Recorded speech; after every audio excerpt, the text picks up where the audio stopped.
Good evening, everybody. My name is Eamonn Carroll. I work as a solicitor and mediator in Cork City. The talk that I want to give you, or the address that I want to give you, is on this general subject of the child's right to be heard in court proceedings or administrative proceedings concerning that child's life.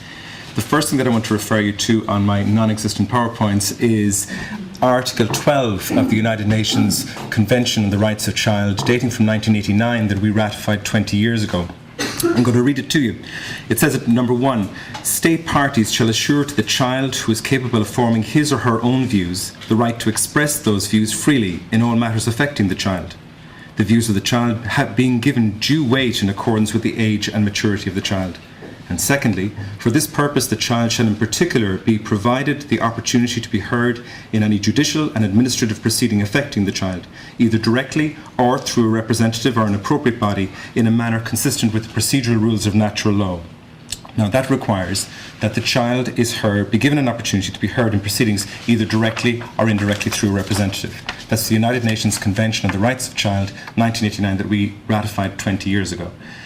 The European Convention on Human Rights goes to provide similar rights. It doesn't expressly refer to the rights of child, but the jurisprudence of the ECHR, in particular the rights of a fair trial, the right to avoid delay, the right to family life, illustrates clearly the rights of the child to the same level of representation as is afforded by the Convention, having regard to the age and maturity of the child concerned. Now, those are the two international conventions that I want to refer you to, and then I want to bring that back into Ireland to see what do we do in practice. We don't have a very positive record in respect of the opportunity for a child to be heard or to participate in court proceedings, and I'll focus on court proceedings concerning the child. Our neighbours England and Scotland ensure a more effective degree of child participation, and we fall completely behind in a comparison with New Zealand or Australia, despite the fact that New Zealand and Australia share with us an adversarial system in respect of family law and childcare proceedings. In Ireland, there are separate rules and regulations that apply to the issue whether we're talking public or private law. And by private, I mean guardianship of infants, judicial separations, divorce proceedings. And by public, I mean childcare, supervision orders, etc. You're familiar with that distinction. There's the greater degree of acceptance of the right of the child to be heard in public law court proceedings. I work in both areas, and in 20 years of working in private law proceedings, I've never seen a child be separately represented. I've heard of on occasions, but that is a very, very rare occasion in our jurisdiction. Now, in public law proceedings, Section 24 of the 1991 Childcare Act says, insofar as is practicable, that the court must give due consideration, having regard to his age and understanding, to the wishes of the child. That's the initial prescription for the court. The caveats and the conditions that apply to that do not mirror the obligation that's on this state under the convention, under the United Nations Convention that I've mentioned to you. If you compare what I've just read to you with what applies in New South Wales and Australia, their 1998 legislation in respect of public law issues sets out that the child must be provided with adequate information, must be told the ways in which the child can participate in the decision making, must be given an opportunity to express his or her views freely according to his or her ability, provided with any assistance necessary to express those views, given information about the outcome of the decision, the reasons for that decision, an opportunity to respond, and all information must be provided to the child in a manner and in language in which she or he can understand. It's quite a different prescription for the courts in the administration of public law.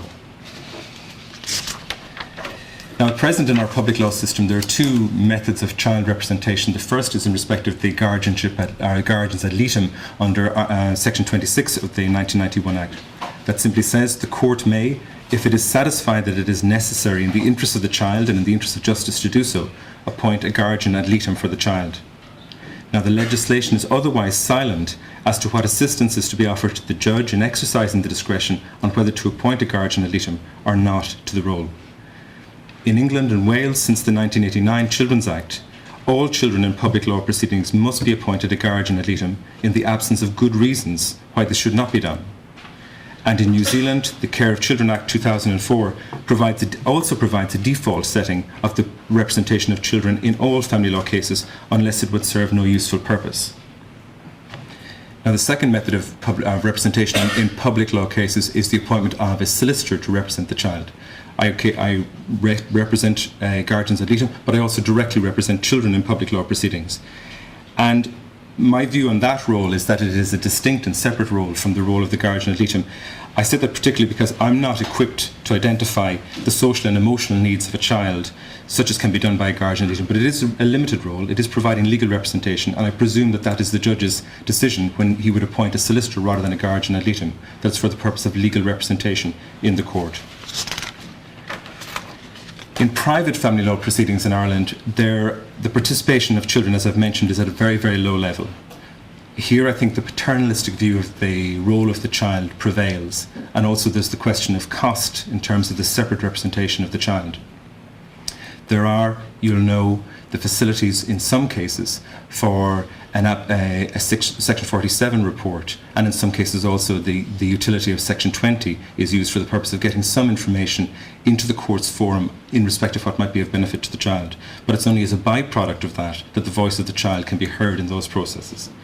There was a provision introduced in legislation a number of years ago to add an extra section, Section 28, to the 1964 Guardianship of Infants Act, to provide for guardians ad litem in private court proceedings. And while it's there in the statute book since 1997, it's never been enacted. So in reality, I say that there's no legal provision in force allowing for children concerned in private family law proceedings to be afforded separate representation. Now, overall, in public law cases, last research was 2004, which indicated that, and it wasn't a guesstimate, 40% of cases that ought to have or could potentially have had child representation in public law proceedings were so represented. That's 60% of cases where children are not represented. Now, there is no more current research or no more current analysis than 2004, so the first thing to say to the Minister is to learn that we all need to learn what is the level of unmet need in this area. We can identify it potentially in the area of private family law. We can see it in the area of public family law, but it needs to be assessed. There needs to be an identification of how many guardian ad litem cases, how many solicitor representation for children are there, and the level of Section 20, Section 47 reports. There is no analysis to tell us this so as to inform our better planning. Now, at its core, my view is that the obstacles to child participation and child representation the obstacles arise in a number of distinct areas. First of all, the paternalistic approach to the role of children. There's a view that it's upsetting or inappropriate for children to be involved in the adult issues of the decision making about the children's lives. Article 41 and 42 of our Constitution do not recognise children's rights in particular, but rather guarantee the rights of the married family as a unit to be protected against undue interference by the state. Section 24 of the Child Care Act, which sets the agenda for the courts in having regard to the wishes and welfare of the child, also says having regard to the rights and duties of parents, whether under the Constitution or otherwise. Now, perhaps maybe later this year, if we do in fact have a constitutional amendment that is passed that puts first and foremost the welfare of the children in issues determined by the courts, maybe that will redress the balance and put children as a paramount consideration in true sense. The second obstacle I feel in the area of child representation in issues concerning children in the courts is the question of cost. We can't possibly afford that. Now, let's go back and look at the general position. We have international obligations. We ratified in 1991 the UN Convention of 1989. Why did we do that? This is 21 years later. The question is, what have we achieved by that? There was a 1998 United Nations committee which investigated what had been done by virtue of our ratification. And the language of that was effectively regretted our inaction and a demand or a requirement that we would take action. But nothing has changed in the intervening period. Leaving aside the UN Convention and the ECHR, my own experience is that the involvement of the child's wishes, the child's views, and the child's voice in the decision-making process absolutely goes to enhance the decision-making process. I see this in the mediation and the collaboration context. People move from their position-based bargaining points to an interest-based bargaining position. The discussion becomes more focused, more conciliatory, and certainly a better outcome is achieved when the voice of the child is heard. So apart from benefiting the child through the respect of the child's right, it benefits our determination and our decision-making process. Now, what a range of methods and processes can be devised as to how we can best improve our situation from looking at the jurisdictions which correspond in their systems to what we operate. I know that the question of cost is an element here, but if it is the case, and particularly in our current economy, that the very reference to cost is a key factor that would dissuade the legislator, then we need to fundamentally review all of that in the context of the objective that we need to achieve. We need to measure the nature and structure of our court's processes and the rules and procedures applying. We need to identify what better processes can be created to provide for the resolution our decision-making as may be required in the interest of the child's welfare, and also providing for that child's participation in the process.